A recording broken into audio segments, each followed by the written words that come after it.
ladies and gentlemen. I want to dive right in here and kind of just take a look at what's happening with Jedi Revan. Okay, so this is an interesting topic here, a much debated topic over the last few days, and I want to just kind of discuss whether or not there's any value in going for the Revan character this time around. And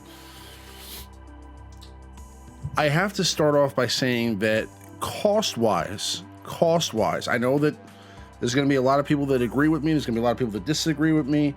It just depends on your perspective and, how much money you spend in the game and really what the perceived value is for you and this game in total. Again, spending several $100s in a mobile game may not make sense for you. And in that particular sense, then it doesn't for your particular purposes.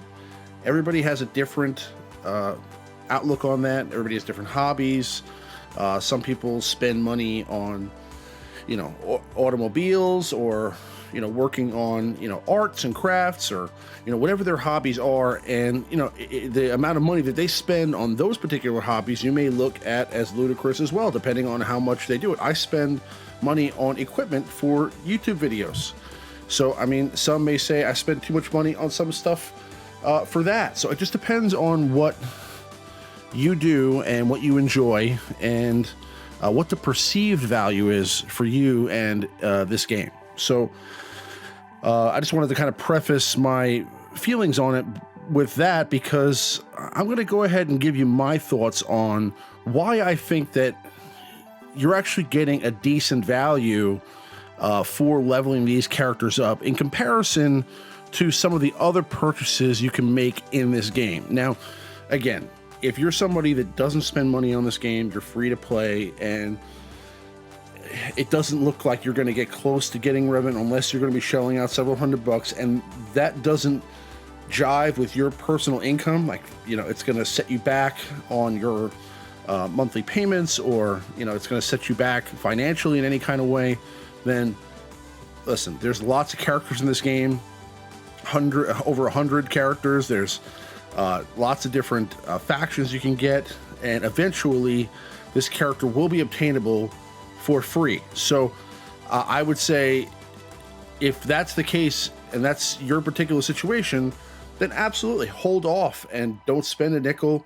Farm the characters at your own pace, and then over time, when the event returns, go ahead and start to worry about it at that point. Because again, characters like this, Hero's Journey characters or legendary characters, they all have relevance later on.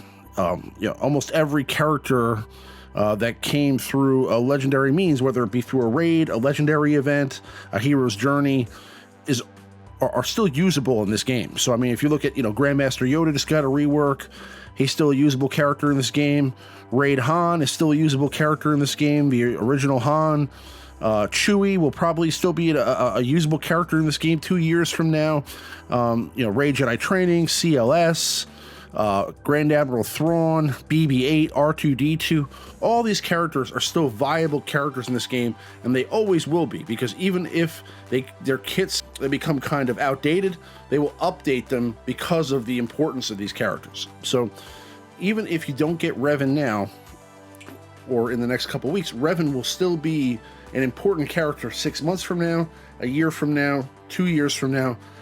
Throughout the cycle of this game, he will still be an important character. So you definitely want to, if you're not already, start farming these characters, unless you have more important plans. Like, let's say you're still early in the game and you're still trying to get together your Grand Admiral Thrawn or your Palpatine, or some of those other early game staples that you need to get before you work on, let's say, getting a Jedi Knight Revan, then I would focus on that first. But okay, let's dive in here. Now, cost-wise, if you watched one of my fellow Game Changers channels a little bit earlier this month, Anil T101, actually last month, sorry, he did make a investment in Jango Fett and buy him as a marquee character, and kind of give you guys an idea of the drop rates and what the cost is of a marquee character in this game. Now, that has actually changed over time. They used to be called Erodium characters in the past, and the cost was relatively cheaper than that. I mean, typically you could get an Erodium character back in the day for, you know, between $200 or $150 and $200. Now, unless you get a lucky pull, and I'm saying, you know, it happens, but it's rare, and you get, let's say, a 200 pull or a 330 shard pull, and you get the full character unlock, in most cases, you're probably looking at over $300 to purchase a marquee character, or at least in that ballpark. Now, that's for a marquee character. That's for a character like Jango Fett. While being a fantastic character, having a great kit, and definitely having some value in, first of all, that Chewie event that just passed. He definitely will help you out tremendously there. And also in territory battles, territory wars, raids, things like that. In Arena, he's not necessarily going to be trumping the Traya meta anytime soon. Still a fantastic character, can win, you know, in Arena if put in the right circumstances. But again, just not going to be the meta going forward. Characters like Revan, CLS, Rey Jedi Training tend to define the meta. So when a character like this comes out, okay, you know that for the next few months, this character is going to be important. He's going to be a face of the game. He's going to be one of the main characters that you see in Squad Arena and all over territory wars for the next few months. So the value there in comparison to a marquee character is significantly higher.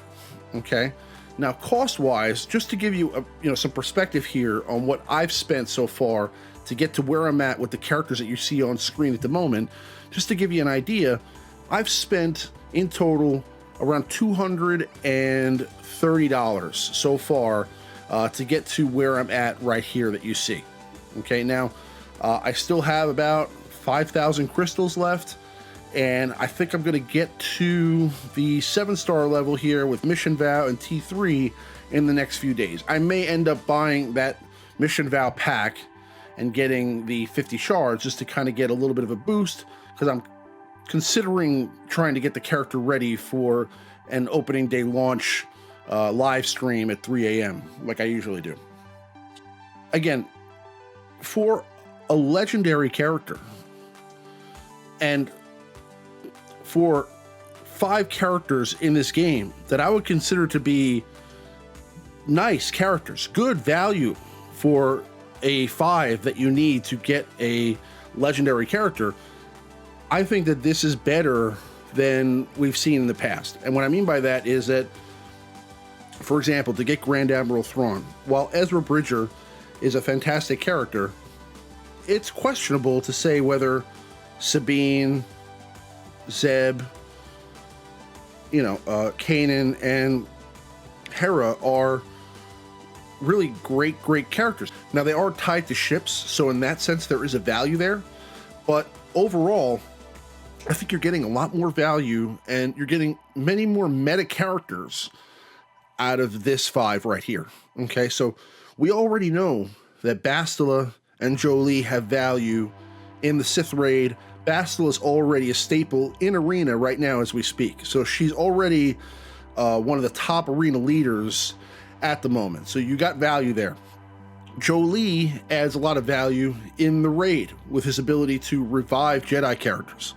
So there's a lot of value there. And I promise you that with Mission Vow and Zalbar, whenever Revan's kit does get released, there will be some synergies there. Okay, they are Old Republic characters, and I promise you there'll be some value to these characters, whether it be with Revan or in the existing Old Republic team at some point down the road. So Mission Vow and Zalbar also great characters. And T3, if ultimately, keep our fingers crossed, we do get a General Grievous rework or some sort of droid rework at some point down the road, T3's kit is very good with other droids, so he will definitely have a place there as well.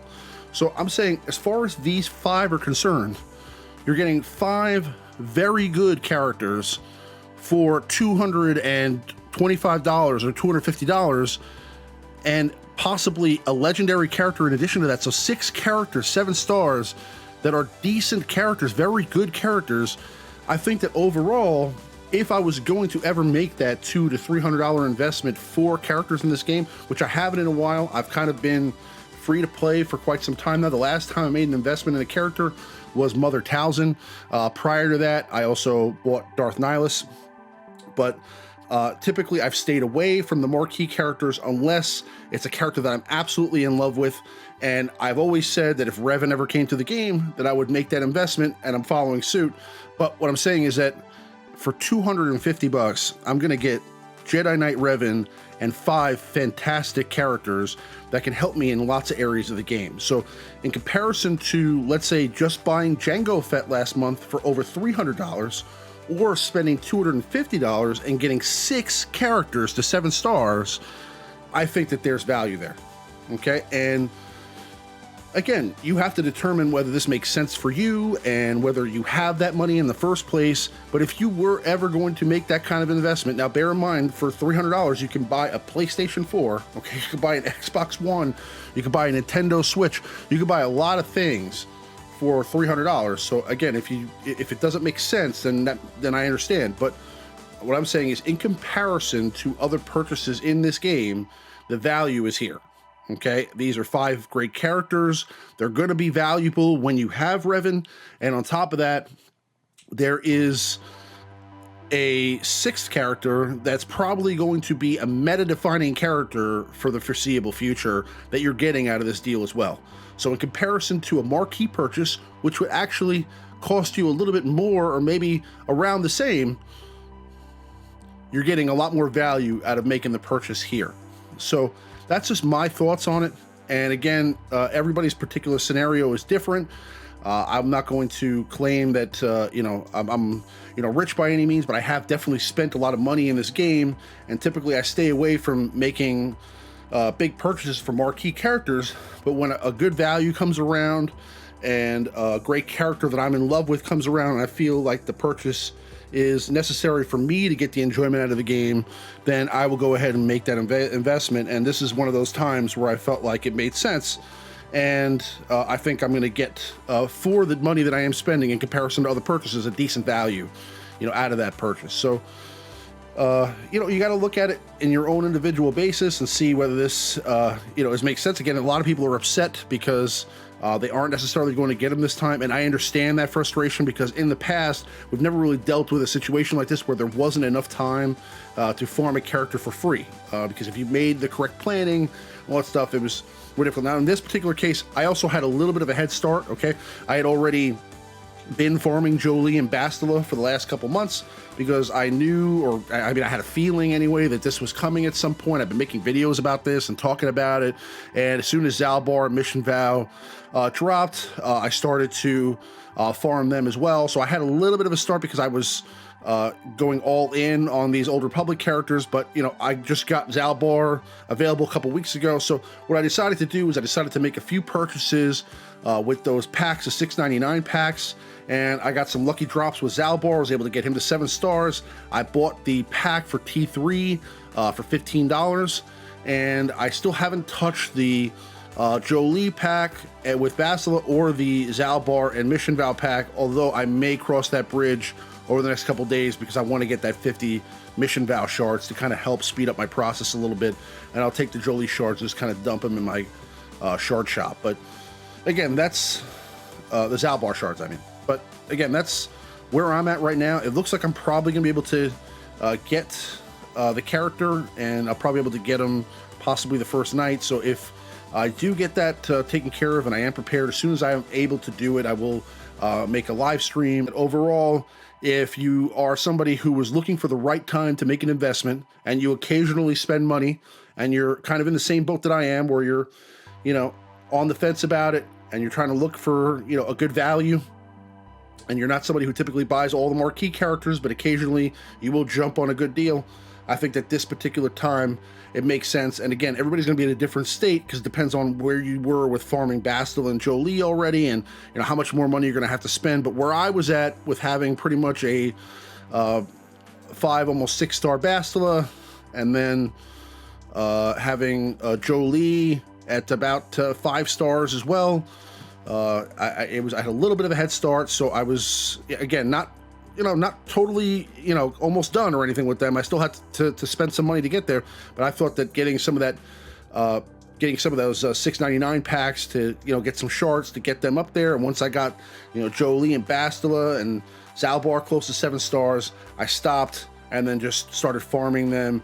And like I said, I'm going to make the investment most likely in some mission vow shards here as well. But so in total, I'll probably have spent around $250 to $300, and I think that overall, for the value that I'm getting in comparison to, let's say, the $300 to $400 you could spend to get a marquee character, I think that you're getting a little more value here with these particular 6, and in comparison to some of the other characters in the past that you've had to invest in to get legendary or Hero's Journey characters, I think that there is definitely some value here. Listen, in the past, they've had, panic farms to get veteran smuggler Han and Chewie, and those characters are nowhere to be seen in the meta.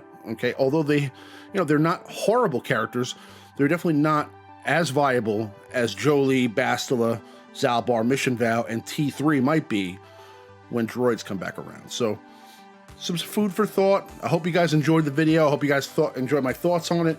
If so, please leave a like on the video, and if you have any comments, please don't hesitate to show me down below. Tomorrow we'll be live, or actually later tonight we'll be live and discussing this topic on the Alliance Live show with Maurice and I. So I hope you guys check that out. But may the Force be with you guys, and I will see you on the next one. Good night. Yes, Master.